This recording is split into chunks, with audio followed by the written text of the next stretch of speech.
Hey, this is Danny here from Podcast Stories. Thanks so much for listening, and I'd love for you to get the latest episodes when they're released. So make sure to follow on your favourite podcast app or hop on over to podcasterstories.com/listen. If you enjoy the show and want to support it, you can do that at podcasterstories.com/support to join other supporters just like you. Thanks so much for being part of the Podcaster Stories community. And now, here's this week's episode. It's important to take a moment to pause, right? It's important to remind ourselves, first of all, that each moment that goes by will not come again. We don't know how many moments are leading out in front of us. And because of that, it is a commodity, it is a resource that is not renewable. We don't even know how much we got, right? And wow, that's heavy. You know, when you take a moment to stop about that and think about that, just that little step can allow me to go, wait a minute, what am I worrying about right now? What am I fretting about? Why am I fretting about that thing? You know, what's really important? And I know I need those reality checks all the time. Hi, and welcome to Podcaster Stories. Each show we'll have a conversation with podcasters across all mediums and share their story, what motivates them, why they started their show, how they grew their show, and more. We'll also talk about their personal lives and some of the things that have happened that have made them the person they are today. And now, here's your host, Danny Brown. Hey guys, and welcome to another episode of Podcaster Stories, where we meet the people behind the voices of the shows we listen to. This week I have Eric Barnhart, and hopefully I've said your surname correct, Eric, and if not, please feel free to tell me off in the chat. Eric is the host and founder of the Mindful Moment podcast, which looks to offer listeners a break from urban noise. So Eric, welcome to the show. I'm just going to hand over to you to give us a little introduction about yourself and the show. Sure. Well, first of all, Danny, I want to thank you so much for being able to be a part of your podcast in this season and this particular episode. You know, we sort of connected through our mutual podcast host through Captivate FM, which is fantastic, and Mark and the team over there, brilliant folks. And we are a part of a group that is open only to people who are users or consumers of the platform or the different products that Captivate and Rebel Mace put out. And Danny is one of the superstars. I'm just going to give a shout out right now. Danny is one of the superstars of that group, that Facebook group. And I just always really appreciated the things that you have to say. I appreciate how helpful you are as a member of that community. It's like, okay, so if I want to be a part of a group, who would I?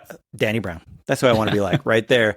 And you have been just so helpful and informative. And I've just appreciated just our little interactions that we've had. So we've really met mostly online through that group. And what a great support group that is. What a great team Captivate is. And Danny, what a great member you are. And so when I heard that you were doing Podcaster Stories and you're looking for people, I just signed me up, because I would love to learn from folks like you who have been doing things like this, your own podcast for many years, and then being able to sort of flip it around on its head and be able to talk with other podcasters. Because I'm sure you guys have had a few pints, you know, at the different podcasting conventions and be able to swap stories back and forth.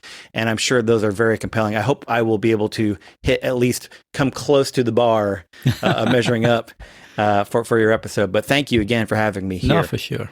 And thanks. And like you say, I mean, that group's awesome. It's like, to me, that's what the podcasting community is all about. It's just being there, and there's no dumb questions, no wrong questions. So, no, I appreciate that. Thanks, mate. Absolutely. What was your question again?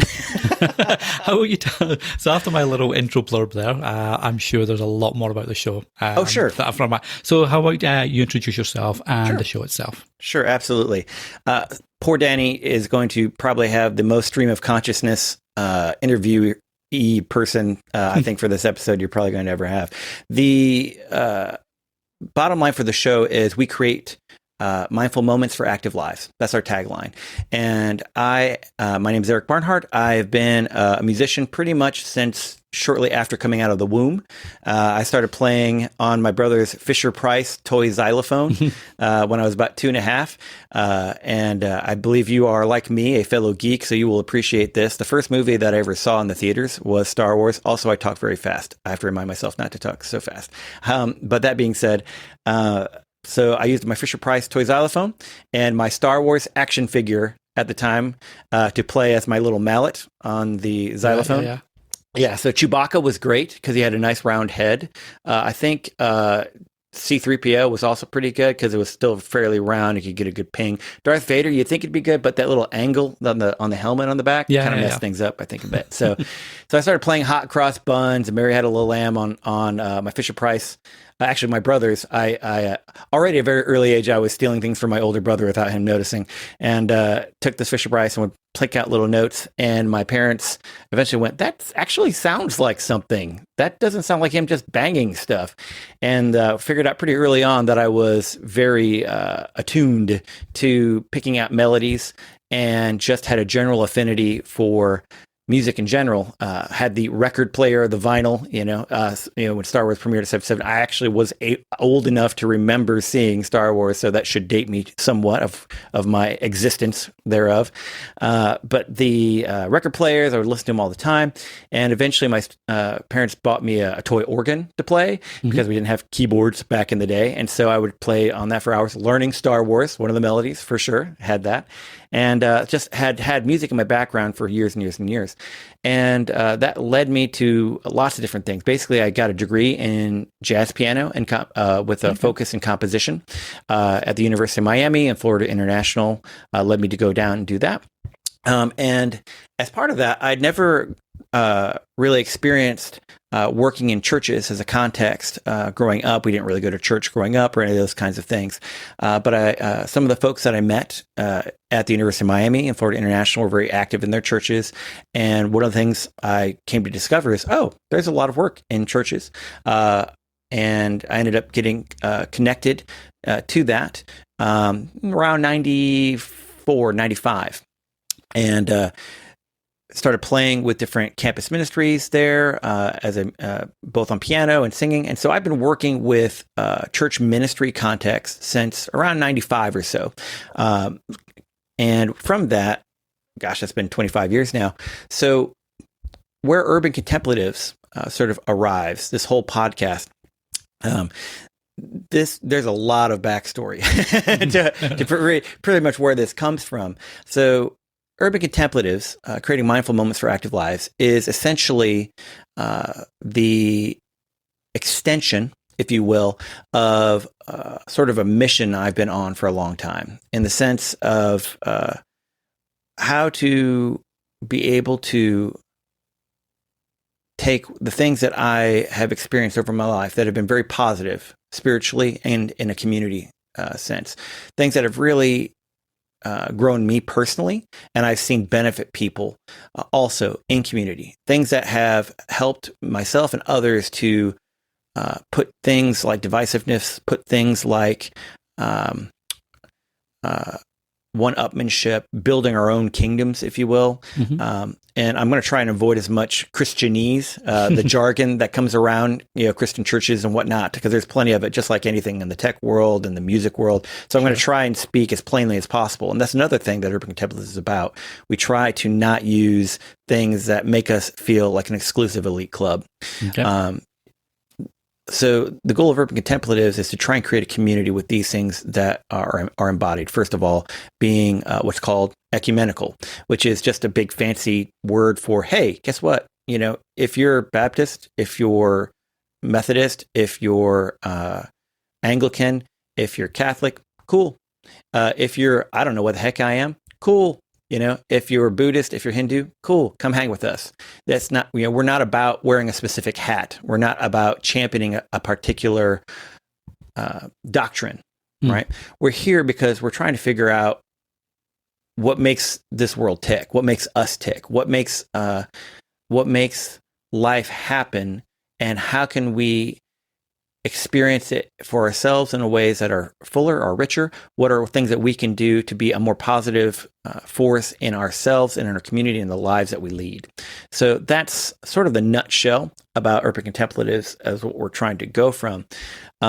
Much of where that came from, like I said, I've been involved in serving in churches and working in different kinds of campus ministries. And I think you have a tech background. Is that right, Danny? Yeah. Okay. So like any kind of regular sort of community that you're working in, you're going to have great experiences and not so great experiences, right? And so being in something like this for 25 years, I've seen some really great things, some really great ways to be able to to love your fellow man, to love to love humanity. I've seen some really bad ways to do it, right? And what I've really tried to do in Urban Contemplatives is sort of distill the things that I've seen. Wow, this has really worked over here. This has really worked over here. This has really worked over here. Let's champion those things. Let's make something that helps to foster that. Does that make sense? No, it does, yeah. And I think as well, like obviously the podcast is called Mindful Moment, but the actual project, if you like, the wider project is the Urban Contemplatives, correct? Exactly right. So the way that Mindful Moment came about was actually sort of down the road. So we definitely started with Urban Contemplatives. Urban Contemplatives was sort of my pet project, and it actually came out of a worship project study basically a homework assignment that I had to do. So I did my master's degree at a place called the Institute for Worship Studies. And it's 2 years, 4 main classes. And the third class is called it used to be called postmodernism and Christianity. Now it's called Christianity and contextualism, because I think there's too many postmodernism now. So they're like, well, let's scrap that title. Basically, how do you communicate the good news in your context, wherever you are, your town, your culture, your socioeconomic spread, all the demographics, all the analytics, as we podcasters would say, right? And so that class, the final project was, hey, if you see something that needs to be changed, what do you think, first off, needs to be changed in your context, wherever you work, right? And so in my case, it would be, I was a music director. I am a music guy at a church here in Travelers Rest outside of Greenville, South Carolina. So that was my context for that degree. And the question was, what do you see that needs to be fixed? What do you think might be things that you could do to improve? And if you were to improve them, how would you do it? And so that little question set off a chain of events that basically led to me launching a 501c3, which originally was called Ars Orandi. And shockingly, we found that a lot of people didn't know their Latin as well as we thought they might. Couldn't even pronounce the name right. So we switched it to Urban Contemplatives, which was the name of basically the target audience in that worship project. We called that person the Urban Contemplative. And so we switched it to Urban Contemplatives. So from that worship project, we launched basically sort of an experiment, if you will, on, okay, if we were going to do worship in a way that ministers to me personally, that connects on things that I'm missing, what would it look like? And so much of this, Danny, is honestly been born out of, you can probably already tell, Eric talks way too fast. Eric runs and guns. Eric talks too stream of consciousness. Eric needs to slow down, right? Right. Okay.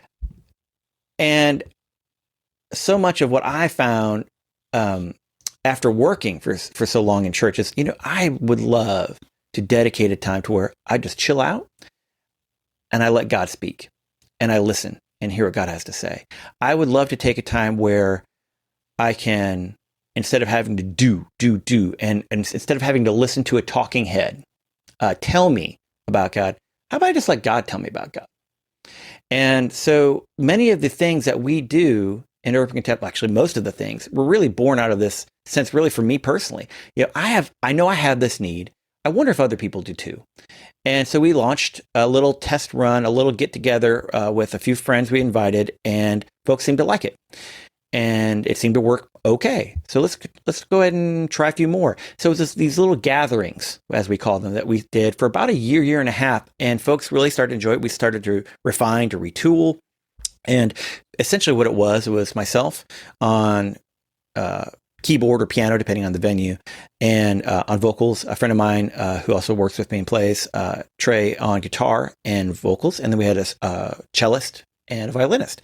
And so that was our band. I'm a musician by trade. You know, I've been teaching since 1995, been working in churches, playing piano. I was a lounge piano hotel player 4 or 5 nights a week for over 10 years. So that's my background. So that's what I know I can bring and do well to a context like that.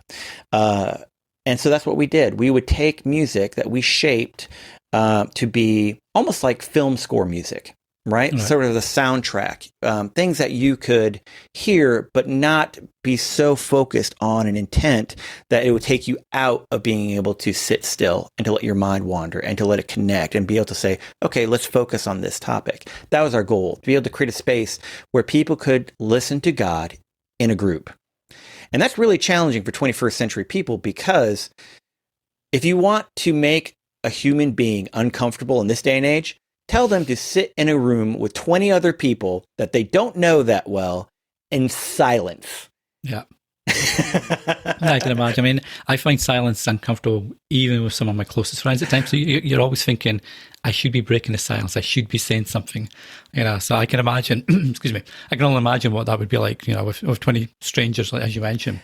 And I'll tell you, Daddy, working with churches for so long, there's a section called the confessions and the assurances and other times of prayer, right? And we wanted to give folks an opportunity to be able to sit there and be able to sort of dwell within silence and listen to God, but we don't do it in most churches. Western church does not do that for that exact reason, because they'll, okay, let's pray silently now. Okay, so now they just move right on, because even the people leading it were not that comfortable with it, with just direct silence. So what we try to do musically is we just try to create this little backdrop, if you will, sort of the film score, allowing people to, okay, I don't hear the person next to me breathing. They don't hear me shuffling about, and that kind of gives me sort of that space. I'm creating an acoustic space around them and around myself, so that, okay, we sort of feel safer, secure, that we're not being as self-conscious. We're not self-policing and self-monitoring everyone. Mm. And folks have really resonated with that. Go ahead. You'd mentioned that obviously it's for anybody and everybody, regardless of religious beliefs, creed, which religion you're affinited with. That's not even a word. You have affinity with. Affinity. I'm going to put that down on like a Webster Merriam or Merriam. I think Webster Merriam just said, they've got irregardless in there they now. Have, so, they can have anything now. Right. So with that in mind then, have you found, like, especially maybe in the early days of getting the project and then the podcast together, but more so the project, I guess, is did you have any sort of button heads or people that were bringing too much of their own beliefs and trying to make that the core, if you like, or is that not really been something you've had to deal with? That's a great question. And the reality is that we have had people, when they first inquire about the group. So, hey, I saw this on Facebook and it says, you had some Latin in there. Does that mean you're Catholic? And like you can almost smell it coming a mile away. The presuppositions. That's a good way of putting it. Of like, okay, if I'm going to look at this, I've got to see it through this lens. And is this approved by whatever my particular set of beliefs will approve? Generally speaking, those people weed out quickly. I have had people who come in and very much so. We will encourage conversation. We will encourage dialogue. So people will come at things from a particular angle. Hey, what do you think about doing this? Or I was uncomfortable with this context. What did you mean by that? And that's actually the exact kinds of things that we look for in terms of conversation afterwards, as part of our Facebook groups. We want to talk through things. Now, we're not looking to proselytize at the same time. Like, I'm not trying to make anybody a Presbyterian. I'm not trying to make anybody a Catholic. I'm not trying to make anybody anything. Because one of the things that I've really resonated with, there's a group called Taizé that's out in southern France. And they're actually a group, they're monks. Really cool guys. But they basically, when they bring in a brother, they've been around since the 40s. And Brother Roger launched them. But when they bring in a new brother, that person may come from any background, and they tell him, hey, don't give up being Anglican. Anglican's cool. We like the fact that you're Anglican. So please identify as Anglican because, I'm over here. I'm Presbyterian, or I was Baptist. I am Baptist. And the way that you see the world and the way that you see God is going to be through a different lens. Just like all of us, you could be of no affiliation, and you're going to see the world differently. Just, Danny, you're going to see things differently from how I see it, and affirming that you're coming from a totally different perspective. You're a different subjective participant in an objective reality, right? So you're going to be seeing things that I will never have seen. You're going to have experiences that I've never experienced. And what we try to do is affirm that truth, and we affirm the fact that I can grow by what you, Danny, have to say. But what your perspective is going to, we could be talking about the exact same thing, but through your lens, I will see something totally I may never have ever seen or experienced. And that's going to enrich who I am and enrich my understanding of that thing and of you and of myself. Does that make sense? No, it does. I know you mentioned earlier you're a huge Star Wars fan. Yes. First movie you saw was Star Wars. Same here. Somebody who's 77 as an 8-year-old boy. Yes. Amazing. The big shot when the Star Destroyer comes overhead, I was sold. But so to use the Star Wars example, I guess, The Last Jedi polarized fans. Oh, it did. Way down the middle. Yes. So I guess to that point, you can have that polarized point of view because two people will see it was the greatest Star Wars movie ever, or it's the worst Star Wars movie ever. Right. I still think The Phantom Menace is up there as the worst, but we'll see. So how do you sort of encourage that? I know you mentioned that it comes with openness and, you're not forcing people, if you like, to give up on their own beliefs. Yeah. How do you encourage the sort of openness when it can be really polarizing?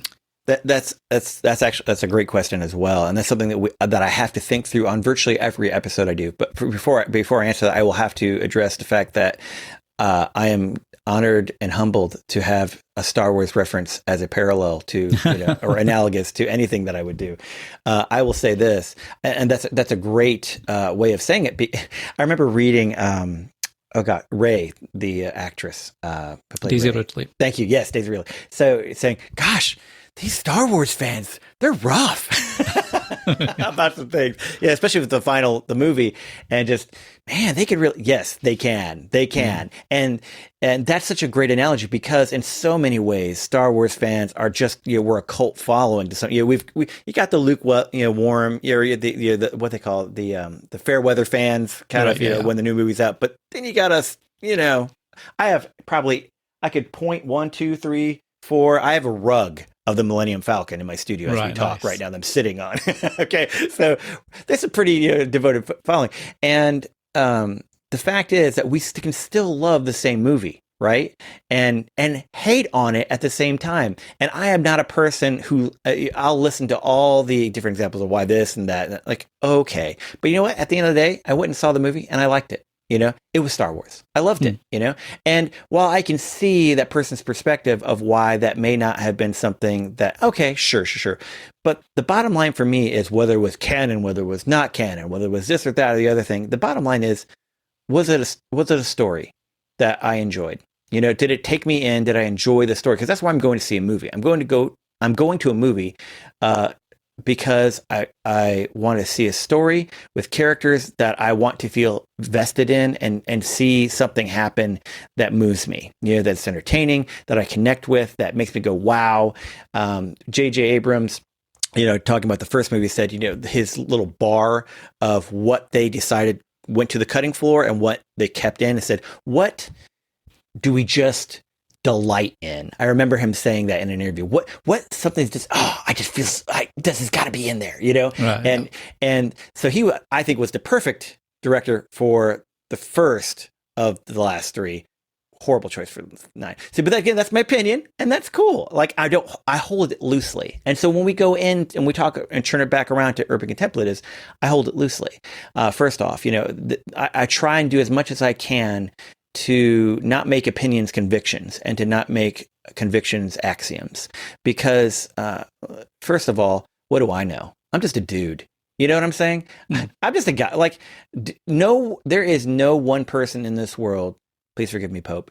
But there is, because I'm sure he's listening to this podcast as we speak. Dedicated listeners coming from Italy.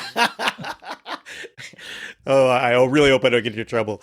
But the point is that there's no one that has the direct access line to God over everybody else. Do you know what I'm saying? And so we're all trying to figure this out together.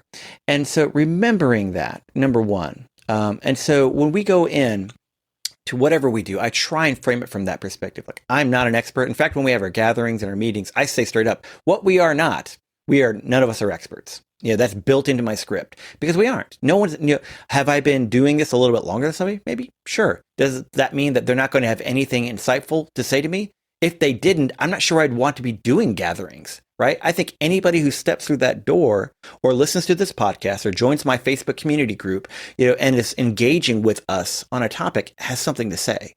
Whether or not it's something I'm going to agree with, whether it's going to be something that's going to profoundly shape the next step, it doesn't matter as much as it is that the conversation itself is happening. And I need to be open because, one of the fun phrases is teachable moment, Dad. You got to have a teachable moment. I have a 17-year-old. So, right. So you hear all these fun things, but yeah, I think every moment's a teachable moment. When we talk about mindful moments and why we called the podcast that, it's because I think every moment we need to be mindful of. We only have, we were talking about my wife's birthday this weekend earlier, and she just made another trip around the sun. We only get so many of those, and we don't know when our trip may come to an abrupt halt. We don't. Nobody knows.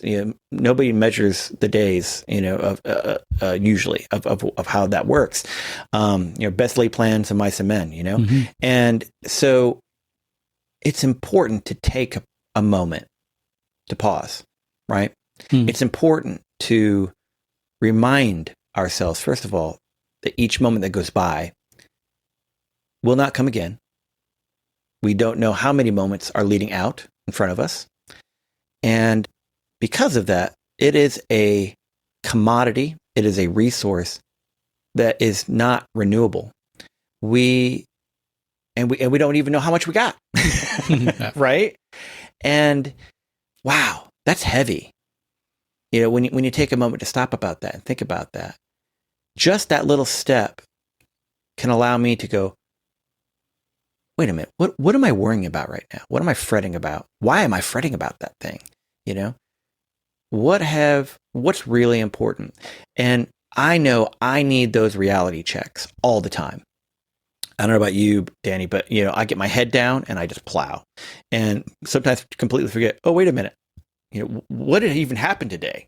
And why was I doing what I was doing today? And I personally need to build more and more of these moments in my life where I take pause, say, okay, is where I'm going, is that what's really important? Is that what I really want to spend? And look back, and if I was gone, tomorrow, is that a day I would have spent that way? Where am I lining myself up? I think these are such important questions that our Western culture is beginning to embrace more. You see the mindfulness buzz. You see a lot of the meditation, mindfulness, a lot of these things. These are great things. And one of the things that I want to be able to encourage is to be able to do that, not just on a personal level, but on a community level, to be able to reaffirm those kinds of things. Now, I come at it, again, from a Christian perspective. And so that's sort of the way I know how to frame it and house it. But gosh, I mean, I hear great things. Thomas Merton was one of the pioneers of the 20th century monastic movement. Brilliant guy, and pretty much all the cats that I run with think Thomas Merton is the bomb, and they would use that term. Really, all the monks, no, they would not use that term. So Thomas Merton, who was essentially the icon for so many monastics and still is today. In fact, he was sort of he laid the groundwork for a group of monks not far from where I live here in the Charleston area at Mebkin Abbey. They're part of the Cistercian order, and I've gone to visit there several times. They have a great spiritual retreat center there that is open to anyone. And I learned a lot of what I have taken and imported into Urban Contemplatives in our gatherings, as well as our Mindful Moment series, from visiting there as well as other sources. But Thomas Merton came from that same order, the Cistercian order, the Benedictine order. His number one goal was to go see how other folks practiced meditation, contemplation, contemplative prayer. And you know where he dreamed of going was Tibet. because those guys have been doing it way even longer than Christians had, even if you go back to the Desert Fathers. These guys are pros at this, if you will. It's like, I want to see how these guys do it. And he actually, where he for years and years and years, he wrote about it, wanted to do it, and then he actually ended up dying there through a tragic accident. He finally got to go and then died there. But he was able to comment some on his experience there, and it pretty much affirmed everything he thought that it was going to be like. Like, these guys are amazing. And so, as a guy who had basically been devoted to contemplative life, contemplative prayer, to go and go, wow, these guys are amazing. We can learn from anyone, if we humble ourselves. And if, the whole idea, the whole Christian ethos, the entire gospel story, when you look at Christ and you look at what Paul said about Christ in Philippians, he's God, guys. You have a problem listening to somebody, maybe a different perspective than you? Okay, he's God. Right. Back up for a second. He is God. He came to earth, and he didn't come to earth, all right, I'm here. We're going to solve all the problems. Y'all carry me around, one of those cute little seat things. I always forget the names of them, ride me on the shoulders, like Cleopatra, I've got 8 million minions to do my every bidding. No, that's not. He humbled himself. His final processional, the final week of his life, was started on a donkey. It wasn't a Lexus. It wasn't a Tesla. It was a donkey. Okay. And so our model, that's one of the reasons why I love Christianity. I love the story of Christianity, the narrative of what we're talking about, because I think there are so many great things that are embodied with the person we're trying to emulate, who is Christ. That guy would talk with anyone, everyone, anywhere. We talked with the woman at the well. She was a Samaritan from John 4. This is a woman who, nobody would talk. She went to the well at noon because that way she could avoid everyone, because she was the outcast. And Jesus like, hey, what's up? And she's like, wait a minute, what? And that is what we try to emulate with what we're trying to be about. We try and be humble ourselves. We try not to presume. And so that's our goal. We try and create space. And what's so funny? Just by doing that, we'll weed out a lot of people. Because we don't, what I do, it's funny. I don't know how much background you have around Christianity or churches or whatnot, but, by doing what we do, by sort of being labeled contemplatives, by being labeled part of contemplative prayer, that harkens back to the same tradition called mysticism, and that term does not sit well with evangelicals, especially mainstream conservative evangelicals, which I've worked with a lot over the years, which is funny. In fact, most of my gigs that I've worked with have been in fairly mainstream conservative Presbyterian churches over the years. The term mysticism, I heard very early on, like, no, the mysticism thing. And so I'm like, oh, well, what is it? And so that's the worst thing to do with me. By the way, it's like, well, I don't know. You shouldn't check that out. I'm like a 4-year-old. Really? Okay. How do I not find out about it? As he Googles over his shoulder, So, and what I have come to experience over the years is exactly that, in terms of there's some great things over here in this tradition, that, because just like the Reformation and Catholicism, baby bathwater kind of thing, a lot of things got thrown out. And part of that is just giving space and being able to listen to God. And those are some of the things that a lot of people in evangelism, no, this is really good. These are things we need to do.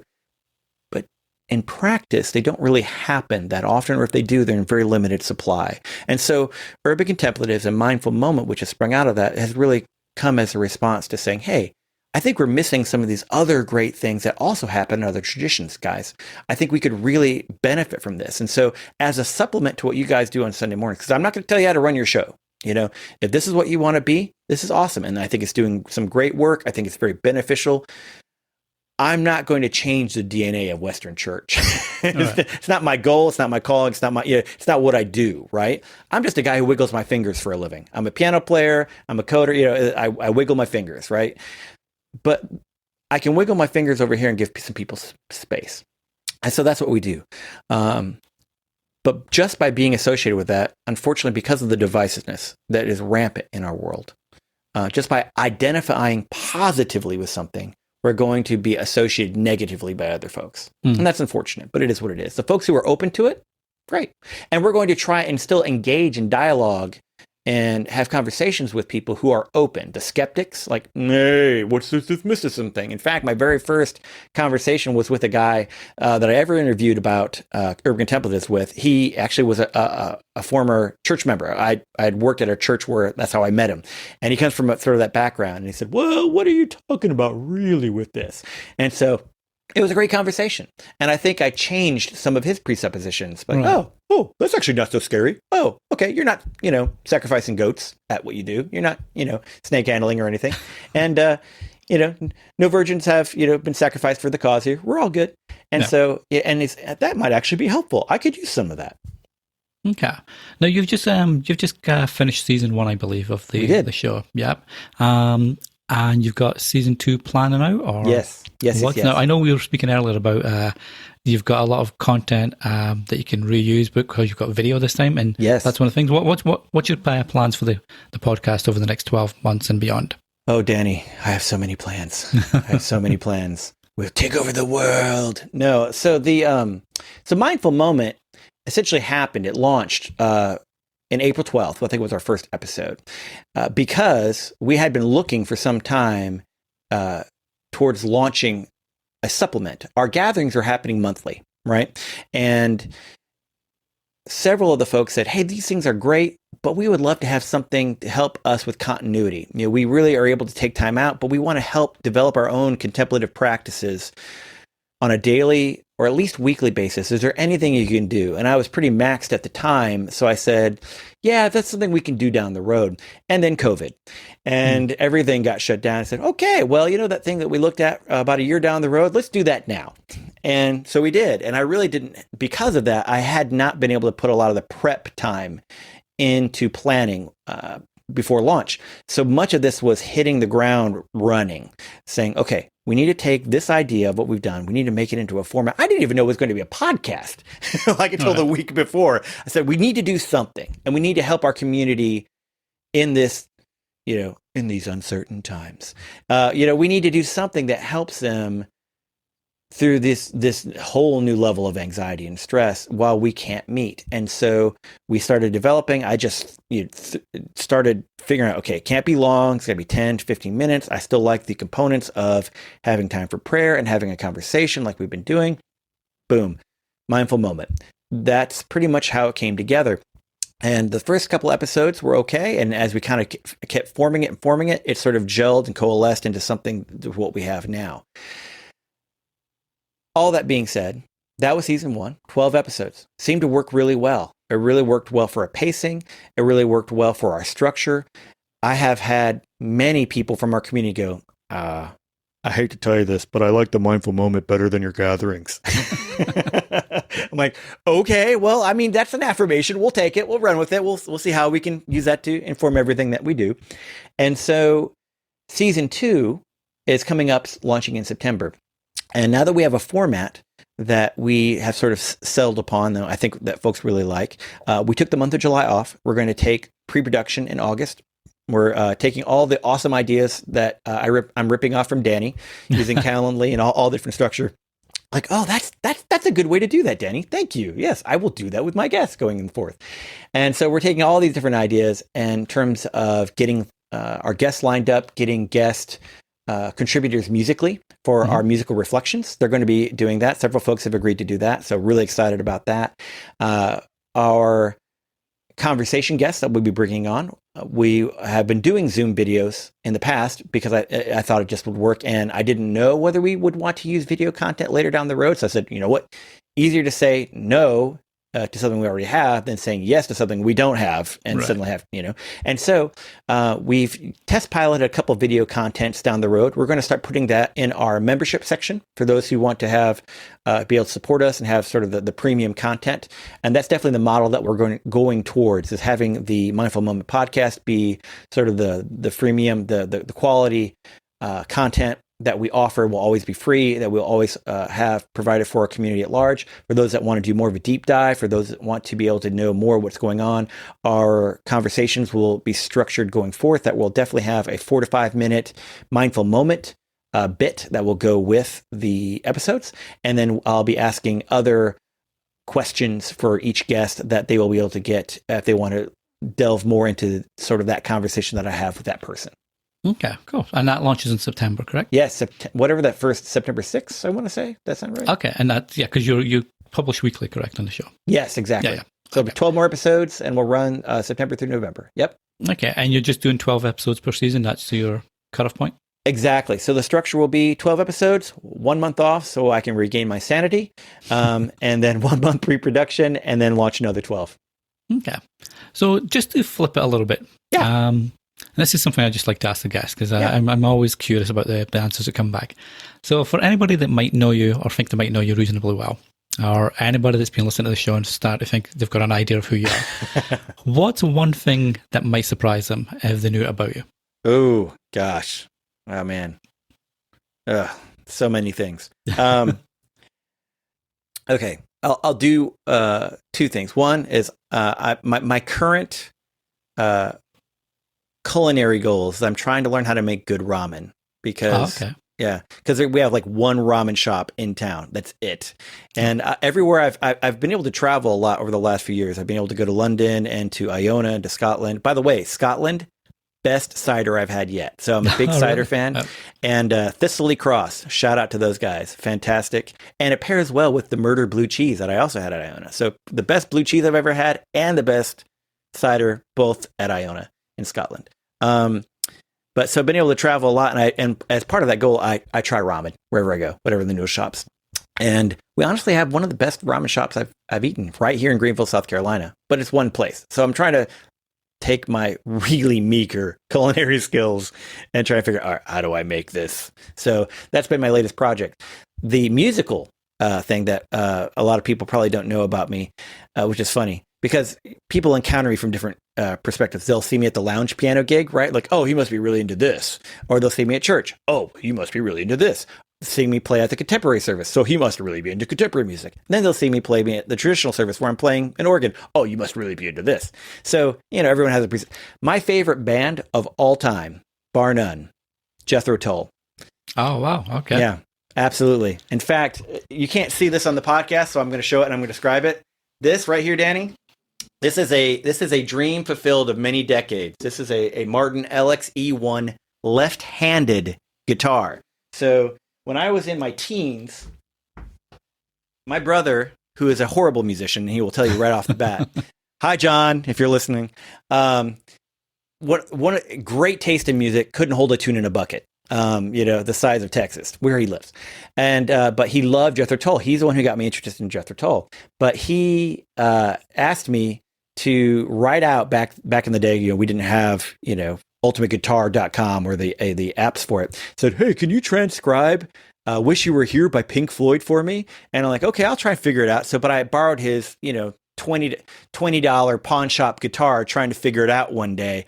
And he came in and saw me and go, what are you doing? I'm like, man, I'm just doing, bro, what you asked me to do. I'm trying to figure out the chart. It's like, no, that's not it. You're holding it upside down and backwards. Oh, and because I'm left-handed. And so, and to this day, I could not figure it out I've tried the other way. And so years and years, I just put it off because I've always studied, piano. And I'm like, all right, I don't really have an excuse. Well, in February, I said, you know what? I've always wanted to do this.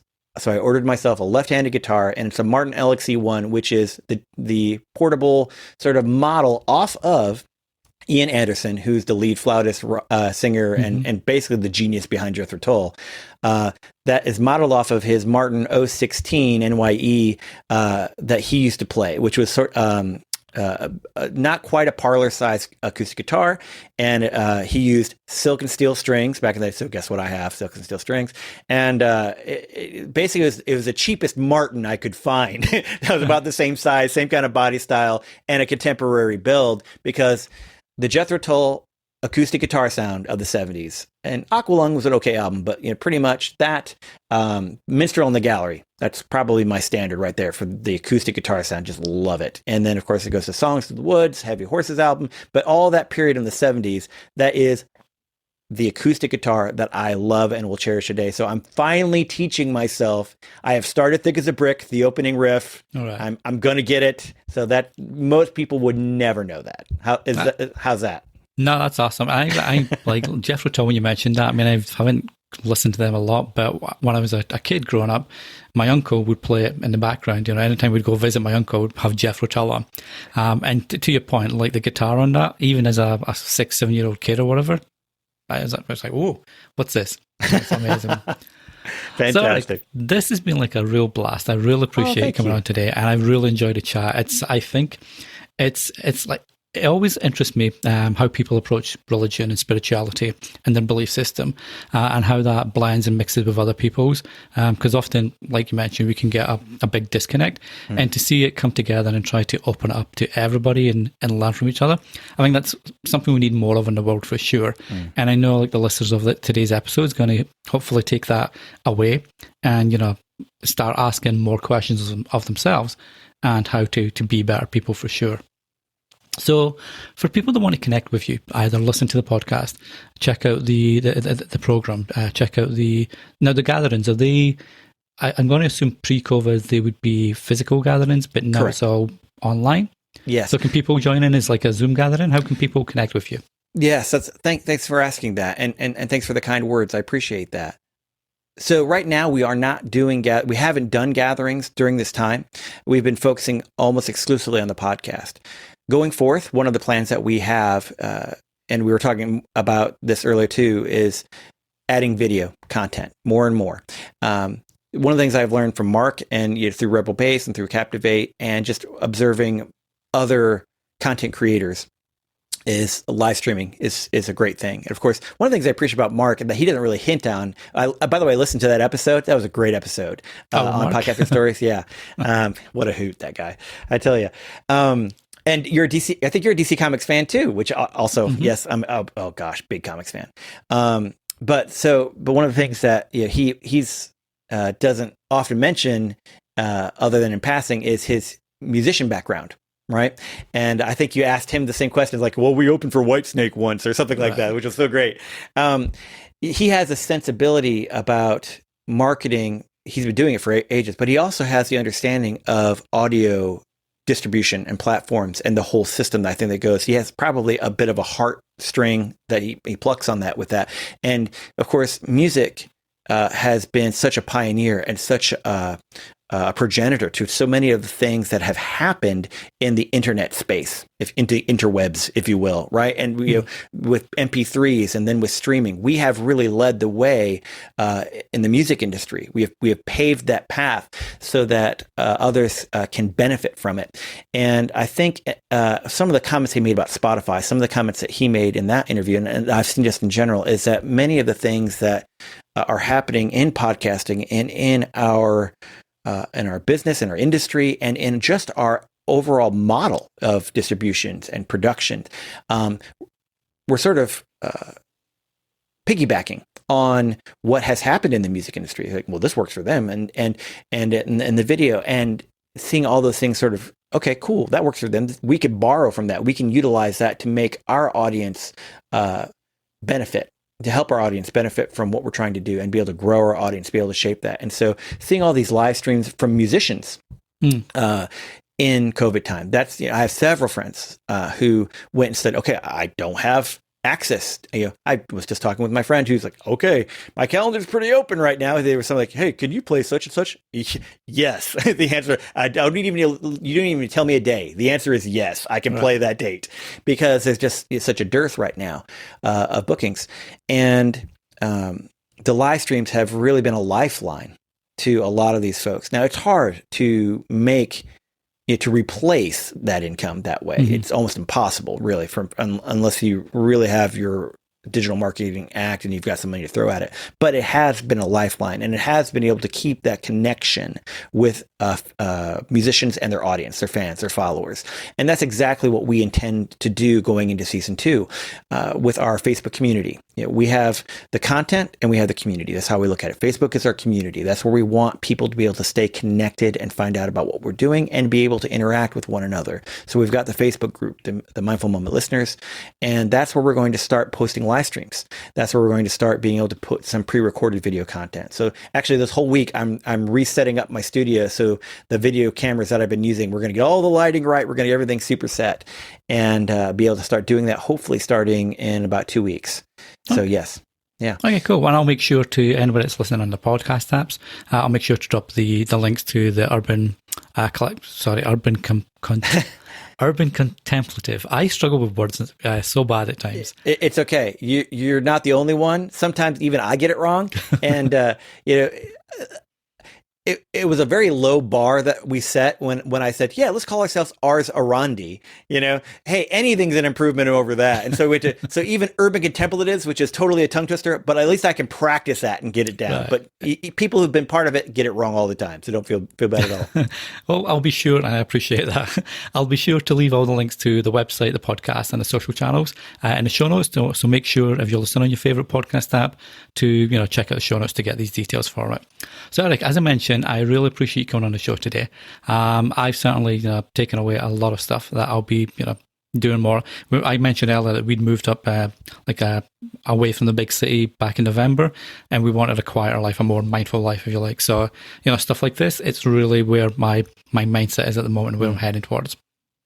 So well, brother, thank you. Yeah, brother, thank you so much for having me. It's been great to get to know you more through this conversation.